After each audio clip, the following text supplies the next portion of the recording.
Madeira. The island of eternal spring, lost in the Atlantic.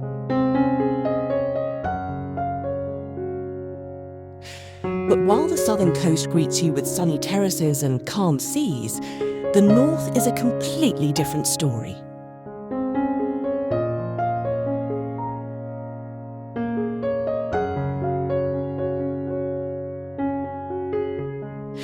We're heading to Porto Moniz, a municipality known for centuries as the end of the world. Until the mid-20th century, this place was almost completely isolated. Only dangerous mountain trails led here, and people's lives depended on the whims of the ocean. Today, we'll follow the journey from the first settlers of the 15th century to modern records.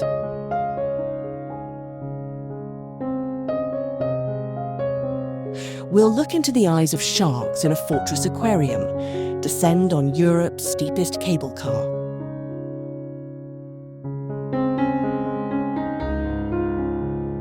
And discover why the trees in the mystical Fanal forest seem like living beings. Get ready for the most complete immersion into Madeira's northern soul. The city was named after Francisco Moniz the Elder, a nobleman from the Algarve who arrived here at the end of the 15th century. He was the son-in-law of Juan Gonçalves Zarco, the island's discoverer. Moniz founded a farm here and built the first chapel, laying the foundations of the future northern port. For a long time, Porto Moniz's main problem was its inaccessibility.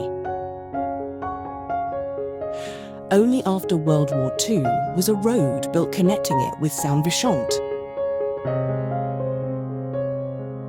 Today, this route is called the Gold Road. Not because of the shiny metal, but because of the colossal cost of construction. The VE2 is literally carved into the sheer cliffs and is riddled with dozens of tunnels that have finally broken centuries of isolation. The main tourist attraction is the natural pools. They are the result of a titanic encounter between molten lava and the icy ocean millions of years ago. The basalt pools are constantly refreshed by the tides. The new complex Lido has a swimming area of here, approximately 3,800 square meters, with depths reaching 2 meters. The average water temperature here is around 20 to 21 degrees Celsius year-round, warmer than many of the island's open beaches. The ocean here is a living organism. Even on a calm day, you can feel a refreshing shower as another wave breaks against the outer barrier. But beware!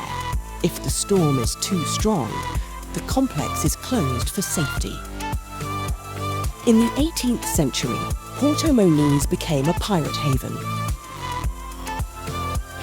To protect the grain and wine harvests, Fort São João Batista was built here in 1730. Today, only the foundation and stones used in the reconstruction remain of the original walls. But something amazing lies hidden within. The Madeira Aquarium is located here. The largest of its 12 tanks holds 500,000 litres of water. The main attraction is a huge grouper named Melinda. Divers say its behaviour is reminiscent of a cat. It adores attention and allows itself to be petted. Here, you can dive with sharks and rays even without a diving certificate. It's a completely safe and unique experience.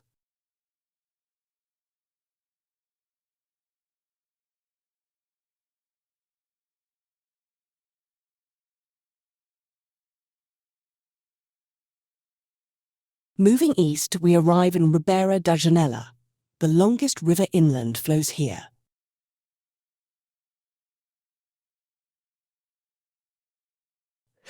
But all eyes are drawn to the ocean, where 3 basalt colossi tower.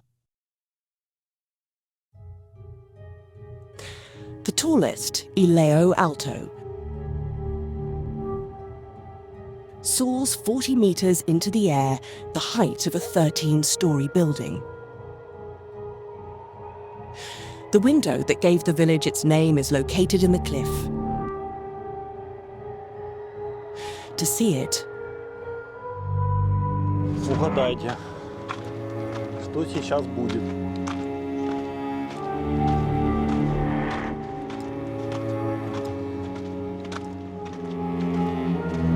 Да, пацан будет идти навстречу, как всегда. climb the old road above the village. Be sure to find the secret tunnel in the cliff on the shore. It will lead you to an observation deck directly opposite the stone giants.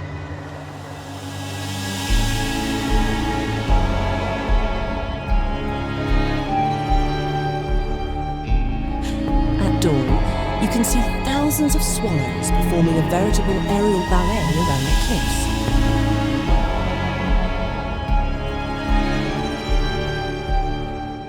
The history of Porto Moniz is steeped in the salt and blood of whales. Whale hunting officially began in 1941, when sailors from the Azores brought their technology. Whale oil was invaluable back then, during World War II. It was used to fuel street lamps and even cars due to gasoline shortages. The whalers' work was mortally dangerous, but an astonishing fact, during the 40 years of whaling in Madeira, not a single hunter died. Observers on the mountaintops spent hours watching for sperm whale spouts, signalling with smoke and actions. Today, whales are the island's best friends, and harpoons have been replaced by tourist binoculars.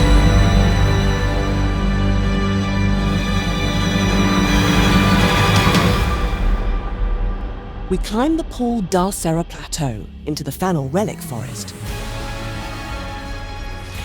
This is part of the UNESCO-listed Lorizilva forest.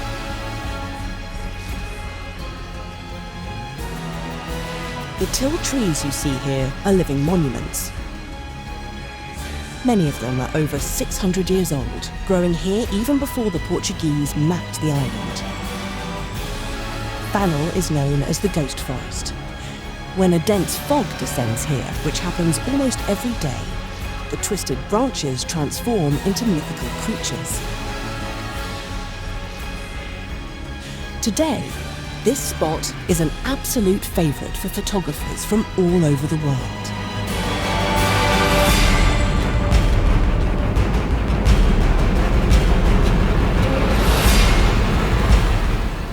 On the western border of the municipality lies Açadas da Cruz. It boasts the steepest cable car in Europe, with a 98% gradient. It takes you 450 meters down to secluded farms. At low tide, you can see the old boiler of the yacht Varuna, which sank here in 1909 near the shore. If you're here at the end of July, you'll catch Semana do Mar. Nautical Week, the city's main festival, with canoe races and street dancing. Be sure to try the local cuisine, scimitar fish with fried banana, and clam noodles. Porto Moniz is a place where time flows differently. This is a land where basalt retains the warmth of the sun, and the ocean reminds you who truly rules this planet. Subscribe to the channel to see more of Madeira's hidden gems. Until next time,